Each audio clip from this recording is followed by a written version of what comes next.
am Libby from NJACP. I've been with the association for a little over 6 months, and I am really excited about the start that we've had this year in 2026. Our membership meetings, which is an opportunity to bring our members to NJACP, and also others are able to join online. We've had well over 150 participants in our meetings, and I'll tell you why. Because we talked about issues that really matter to our members in response to what they wanted. Our first meeting, we had a really robust conversation around AI and how our members can lean into that space and perhaps make the work of staff a bit easier. But of course, there's lots of issues around privacy around AI, and so we delved into that. And I'll tell you, later in the spring, when we have our conference, we're going to be going way deeper on that issue. So I'll get to that in a minute. At our most recent meeting, we had Assemblyman Varelli, who is chair of the Labor Committee, and Senator Gopal, who is chair of the Senate Education Committee, talk directly with our members on issues. Both are really active members of the New Jersey Legislative Disability Caucus. So it was a great opportunity for us to share our priorities and get in early with them on the budget, because we are beginning the budget process. And as you know, you'll be hearing from our staff member, Maureen, who's already rolled up her sleeves and dived in budget advocacy for 2020, for the coming fiscal year. We've also launched our constituency groups for the year, many of which have had really great attendance. I'm really excited about the most recent one that we had this past week, a new group that's for our small and developing providers. We're providing extra support for our members that are looking to expand services. And we're providing that support from peer-to-peer, sort of mentorship from some of our members who have been through it already, and also bringing experts in the field. We want to ensure that NJACP, when there's expansion, we're leaning into best practices. And the best way to do that is to bring our members that have been there, that can share their stories, share their work in this area. So we're really excited about that.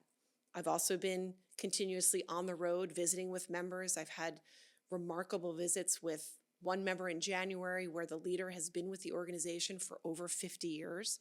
And walking around that agency, I met many staff that had been with the organization for decades. And to me, that spoke about what an incredible culture that organization has. And that culture, of course, translates to quality service and connectivity between the staff and the individuals they support.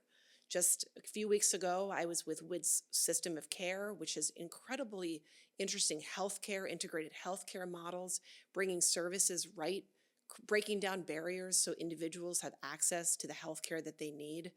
Just last week, I was visiting Bancroft's Welsh campus there's a school there that is extraordinary. I met with staff that understands these children, and why this was so important is NJACP is leaning into now not only adult services, but also youth services. We have many members that are providing services in the children's system of care. And while certainly we'll continue to focus on the adult system, we are now also going to be providing some advocacy in the children's system of care.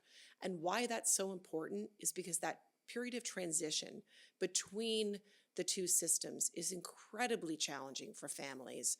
And we want to ensure that we're providing information as much as possible, and also trying to bridge the gap between the two.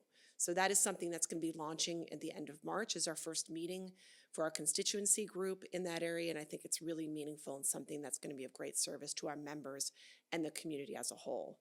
Also, we have just in a couple of weeks, we have our conference coming up. This will be my first conference. It's going to be an opportunity to learn, to connect, to hear from inspirational speakers, to learn from each other, and also have a great time together. I hear it's a whole lot of fun. There's a casino night, which should be a lot of fun. And we're already starting to gather some really interesting prizes that I would love to take home myself.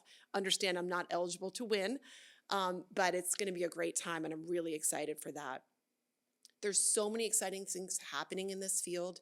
I encourage you to get involved, check out our website, read e-newsletters. There's so many places for you to lean in, join us, and together we can build a stronger system for the people that we care so much about. Yeah, I look forward to giving these monthly updates and providing information of what we've achieved this last month and what we're looking forward to doing together. I hope that you will join us. As you can see, We're doing a lot more on social media. I encourage you to share, because we all need to share the collective good work that we're doing. And I hope you'll join us in doing that by following us on social media, sharing our stories, and being a part of this work by joining us at our next meeting at NJACP.